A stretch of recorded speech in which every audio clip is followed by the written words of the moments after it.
You're in the food court, you don't expect wind to be there, but it just came from nowhere. Oh, God. And blew away one of my signature ingredients.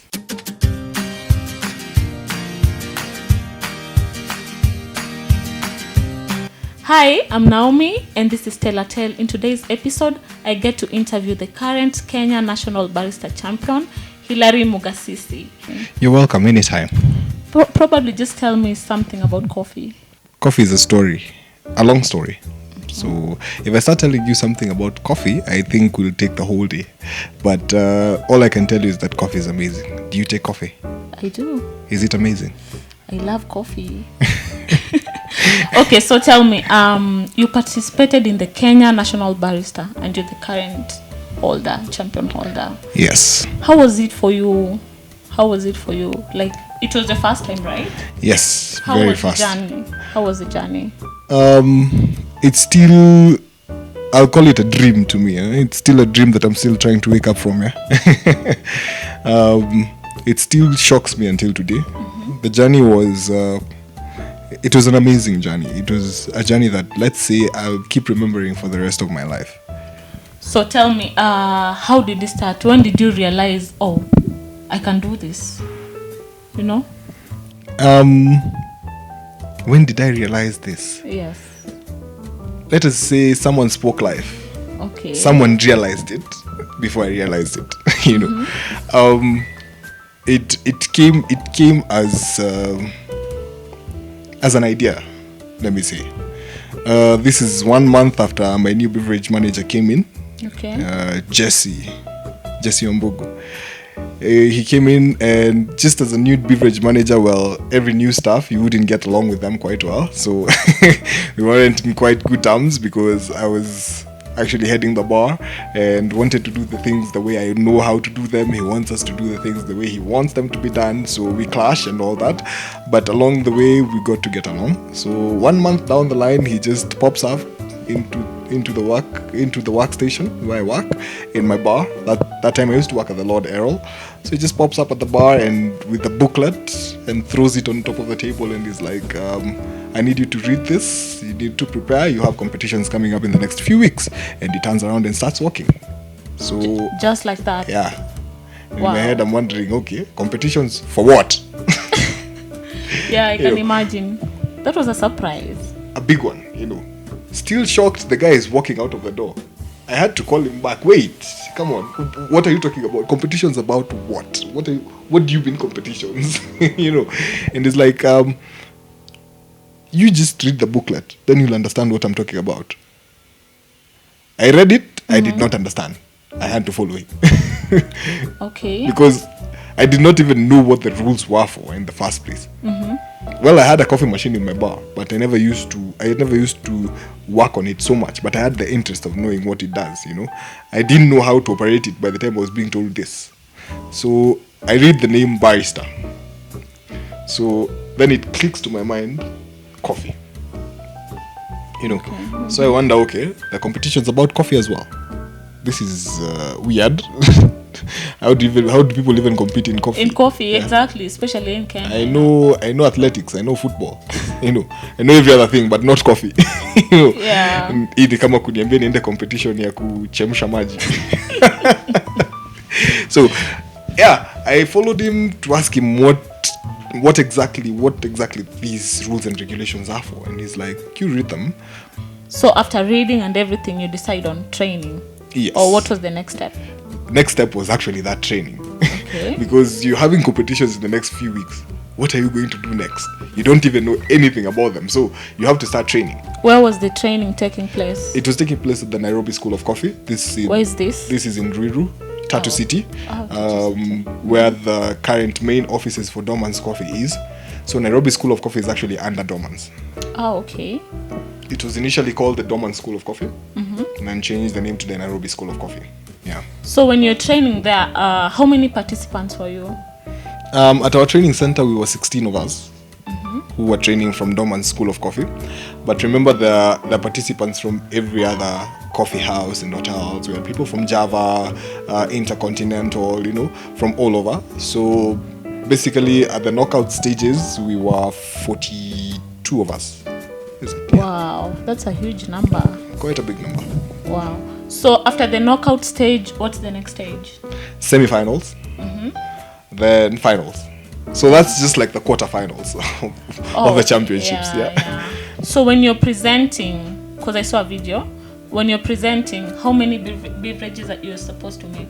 You're supposed to make 3 sets of beverages. Yeah. Okay. You're given an option of making 3 sets of beverages. That is your espresso, which is the base of all your beverages.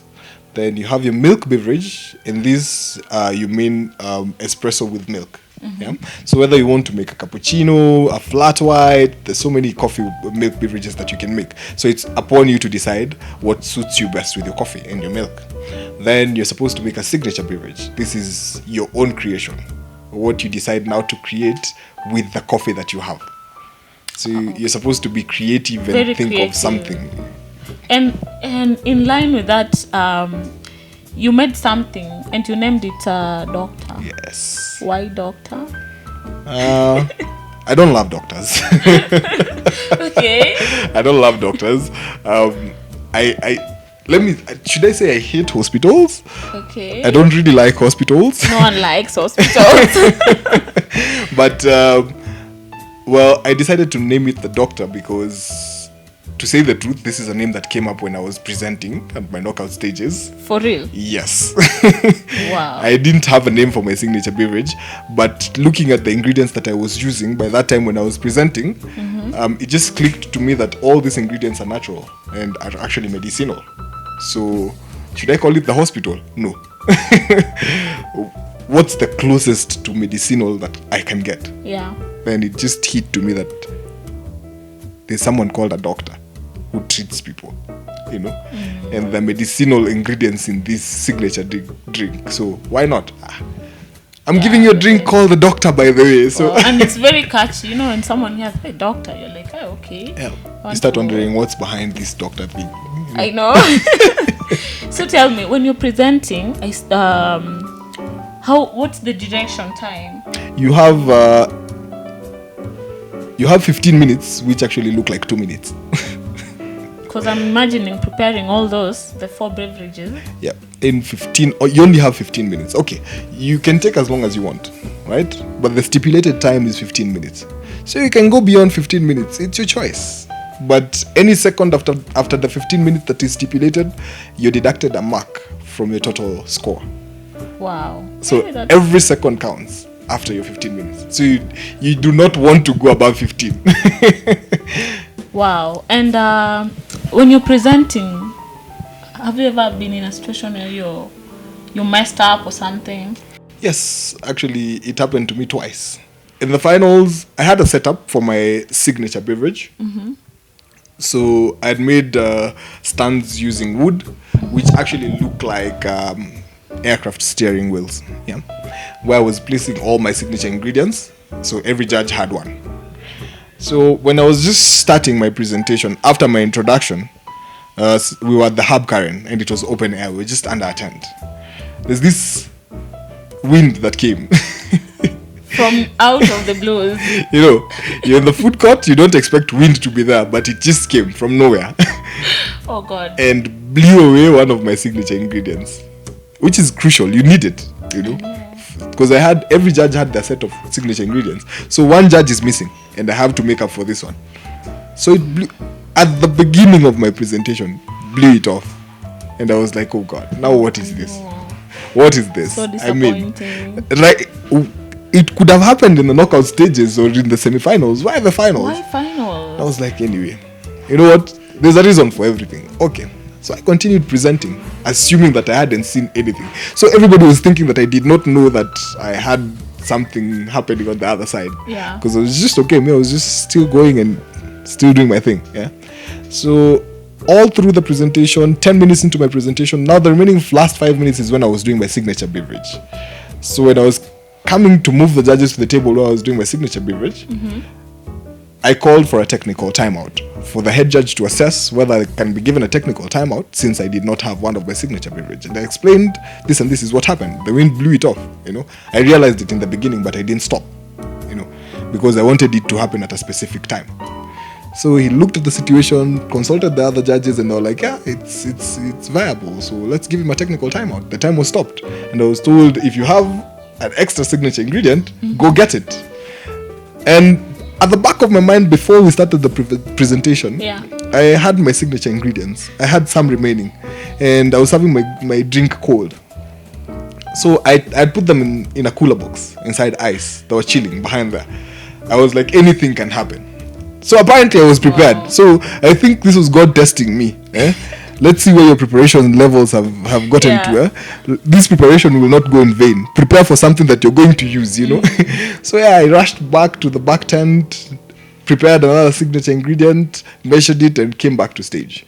And set it up, cleaned up the mess, and continued. I called for time again, started by time from now where it had been stopped to, and I was like, okay, where were we? Now can we continue, you know? And everything just flowed. Wow. Participated in the Africa Barista Championships. There was this, they call it the AFCA.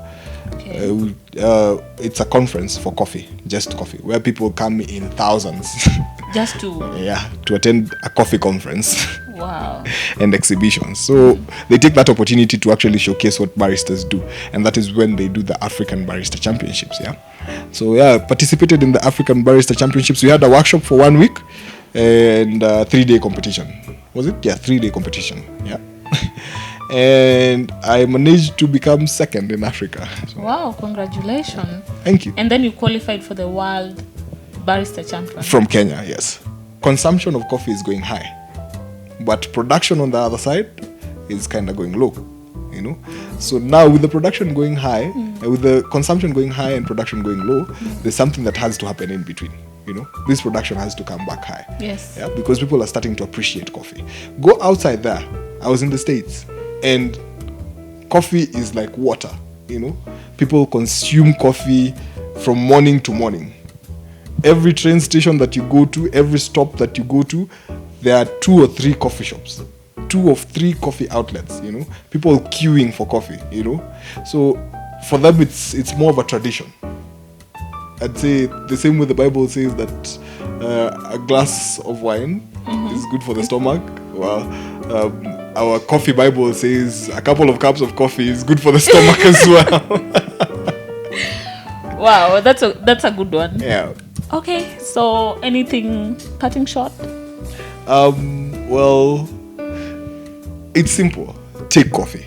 You know, it's a love journey. When you start taking coffee, it becomes like a love story. You know, you get a connect with coffee, and despite of just you getting a connect with coffee, you connect with other people as well. You know, because from coffee you get to meet other people. Like me, for instance, I met thousands of people. You know, right now I know thousands of people in the coffee industry, you know, whom I didn't know that I would actually ever meet or ever know, you know. So take coffee and you'll see the magic that it works, you know. And if you can, actually participate in the competition and you'll see, should I say the benefits or should I say the wonders that it can do, you know. Right now, well, I can tell you that it has moved me from one place to a higher place in just less than a year. For just competing in the coffee competitions and winning it, you know. Not by chance, by effort, you know. Even if I'm new, it took a lot of effort, a lot of training. So people, it's the coffee industry. Join it. It's a coffee family, you know. Thank you so much, Hilary, for You're very much welcome. enlightening us about coffee. You're welcome. Thank you so much, guys, for watching. This is Nayomie on Until next time. Keep on subscribing, keep on sharing these videos. See you in the next video. And keep on taking coffee, please.